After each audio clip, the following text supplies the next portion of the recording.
Ladies and gentlemen, this is absolutely hilarious. Ratcliffe refuses to say whether or not Russian election interference favored Trump.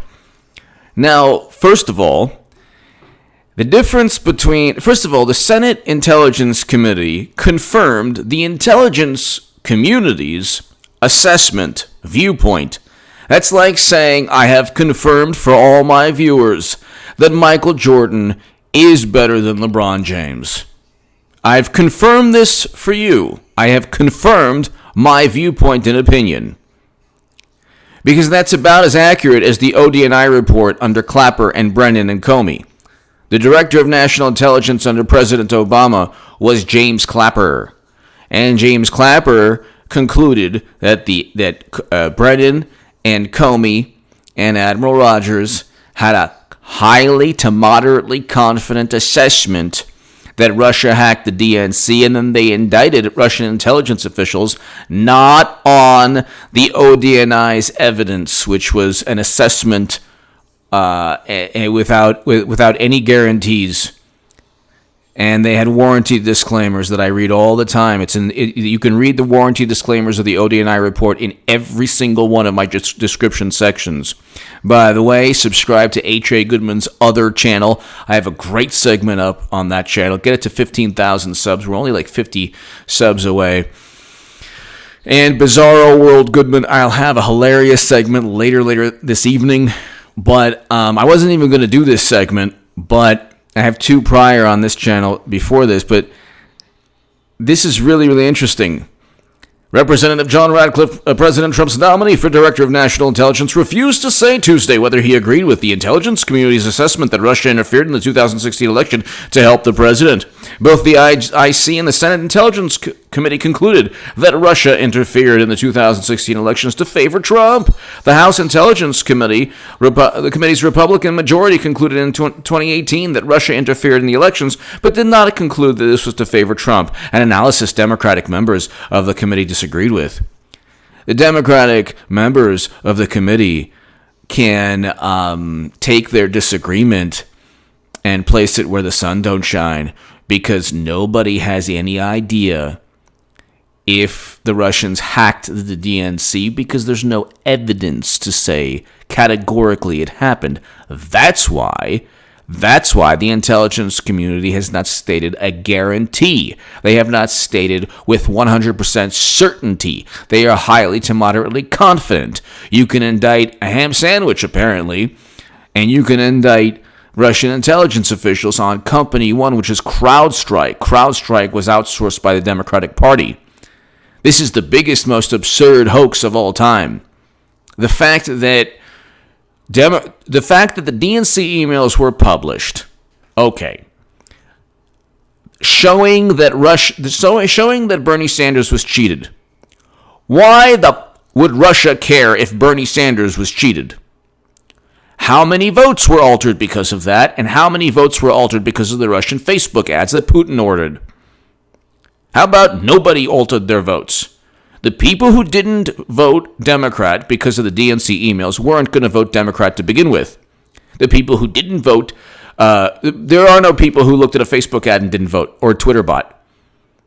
Democrats are completely rabid and hysterical and will latch on to anything, and they'll sabotage their own value system, alleged value system. Believe with Kavanaugh, don't believe with Biden, or believe Biden, not the female accuser.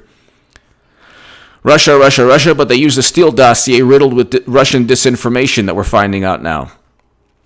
The Steele dossier was a phony, fake, absurd, nonsensical, irrational document that said that Russian intelligence officials were working with Trump administration officials to get him into office.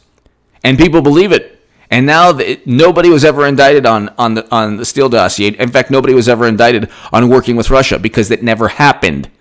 The James Comey's memos started the whole thing, and it shouldn't have. Read my articles in The Federalist regarding 18 U.S. Code 371 and why Comey and McCabe should be charged under that statute. That's okay. There's also an article, why is everything linked to Clinton, that Rush Limbaugh shared on his show, and God bless Rush Limbaugh. But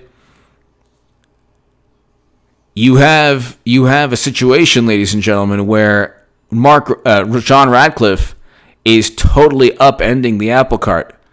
He's rocking the boat, which is fantastic. He's not going to embrace their rear end. Russia got 20% of U.S. uranium capacity from President Obama's administration because President Obama failed to veto a sale. You think they're worried about Democrats? You think that because Trump didn't get us out of NATO, he won't get us out of NATO. He just wants NATO members to pay a little bit more, their fair share. And so you think that's the reason that Russia fears Democrats? Because a stronger NATO would stop the Russian bear. Or that President Trump got Americans out of a hot spot in Syria, so we should be there because Russia wants us there.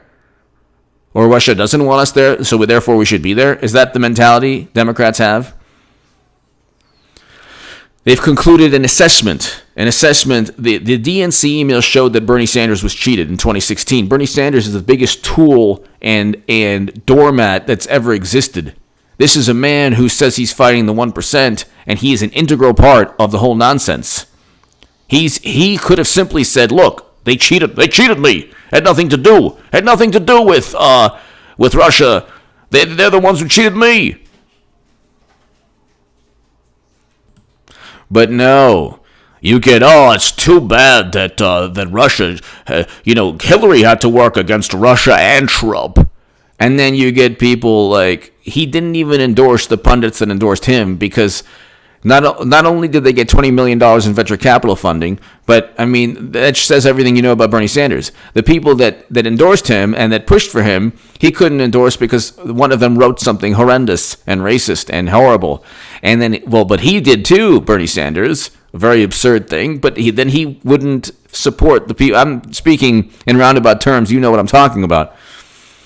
So then he doesn't stick up for himself, and more importantly, he doesn't stick up for his voters, and he doesn't protect the country from a Red Scare, McCarthy era, just hysteria. And then he says, "Well, I'm fighting the 1%, and I want Medicare for all." The Democrats are laughing at Bernie Sanders. The donors, they're all laughing. Like, "Okay, we got that guy out of the way. Thank God." People are like, "Well, he's brought, Medicare for all one step closer." No, he didn't.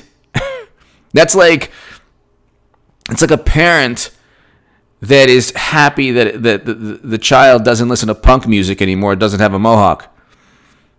And so, good, that was a phase. They will never bring up Medicare for all again after this election, okay? They will never bring up Medicare for all again. But you look at John Ratcliffe, and he's like, what did he say? He's like, John Ratcliffe, he says, I haven't seen the underlying, no reason to dispute the Senate panel finding. He would not dispute the House Intelligence conclusions either, a panel in which serves. I respect both committees, but I have not seen the underlying intelligence to tell me why there's a difference of opinion between the two committees. There is no intelligence. The DNC is a private entity. If it was hacked by Russia or any other country, it wouldn't be national security. If you think that the RNC was hacked by Russia or China or anyone else, that the Democrats would care, they wouldn't care at all. They wouldn't care at all. You have these lame appeals to authority by Democrats. Well, the intelligence community has said that Trump is wrong. It's like, who cares? These people have been wrong even before these agencies were created. Well, not the FBI. The FBI was created before Pearl Harbor, but you have Pearl Harbor, you have you have Bay of Pigs, Gulf of Tonkin, you have intelligence failures throughout the 70s. They didn't predict the fall of the Berlin Wall. You have intelligence failures that Bush, the most horrific day in U.S. history that I can't talk about on YouTube, that was the reason that Bush engaged in his never-ending counterinsurgency conflicts that ruined the planet, predicated upon, WMD, that didn't happen. So that's a big, enormous intelligence failure not seen since the Gulf of Tonkin. And then you have now Facebook ads. This is what we're worried about as a country, Facebook ads, or what they've been obsessing over. And you think it's for Biden? You think they did all this for Biden? You think Clinton and the DNC purchased a Steele dossier for Biden? Hillary Clinton is going to be the nominee. I have stated that since 2017. Share my Huffington Post article. I will have made the biggest political call of all time. She's right there. It's like, like a spider in a web just waiting for a little gnat. And Biden's the, gnat doesn't know where he's going. Hey, man, what's that, a spider web? And so there you go. You're just waiting. Biden is probably going to get his vice president, which is really Clinton's vice president, and then they'll do some kind of thing. I slid it to second, coach. What can I do? Call up Rodham. Whatever they do, whatever they say, it'll be like, well, how could anyone have predicted this? I'm predicting in 2017. I predicted it. 2017. Okay? The Huffington Post article is below. Share it everywhere. Hillary Clinton 2020 is a reality. Get ready for 8 years of Trump by H.A. Goodman. Nobody wrote that. Nobody wrote anything like that on the left, and nobody actually wrote anything like that because I'm saying she was going to be nominee. She's going to be nominee. That's the whole point. The whole thing was a charade. You think De Blasio wanted to be president? You think Eric Swalwell was going to be president? Not. You think that Michael Bloomberg just wanted to waste $1.2 billion for his health? In 3.5 months, $1.2 billion. So what's happening with John Ratcliffe is pretty awesome. There's nothing they can do. They don't understand the real picture, the long-term picture. Trump has to win. He will win. He'll defeat Clinton again. It could be close. My prediction is that he'll defeat Clinton, but she has a 25% chance of winning. She has a greater chance of winning this election than she did last election. NPR quoted me. That article's below. Please share that also. And 538 in the same paragraph. I said Clinton would lose 2016 because she would lose swing states and she was unelectable. 538 said that Trump wouldn't be GOP nominee. Who was right? So I'm not Nostradamus, but I'm right about most of the things that I've been saying the past 4 years. The impeachment was nonsense. The fact that anyone would think that Biden was such a formidable opponent, that Trump would try to withhold military assistance, anyone who thinks that is the biggest tool on the planet. So they impeached Trump not on a legal statute, just on, we don't like what he was doing. And we have a whole bunch of smart people who agree. There's always this appeal to authority, but they don't ever find, because Fox News and the Federalist, and I've been published in the Federalist, fantastic publication. A whole bunch of places have former intelligence community officials that disagree vehemently with Comey and McCabe and Strzok and all the Russia nonsense. But you never get those appeals to authority from Democrats there, don't you? So John Ratcliffe's going to be confirmed, and it's the worst thing to ever happen in the Democratic Party. Give me your thoughts below. Share this segment everywhere. Subscribe to Bizarro World Goodman. The link is below in the pinned and description. Subscribe to H.A. Goodman's other channel. If you want to support my voice long term, my Patreon link is below in the pinned comment and the description. Ladies and gentlemen, it's taking place May, June, July, August. Hillary Clinton at the convention is going to give a thrilling speech on the centennial of the 19th Amendment, and it's been all planned out, and I've told you all of this for years. Give me your thoughts.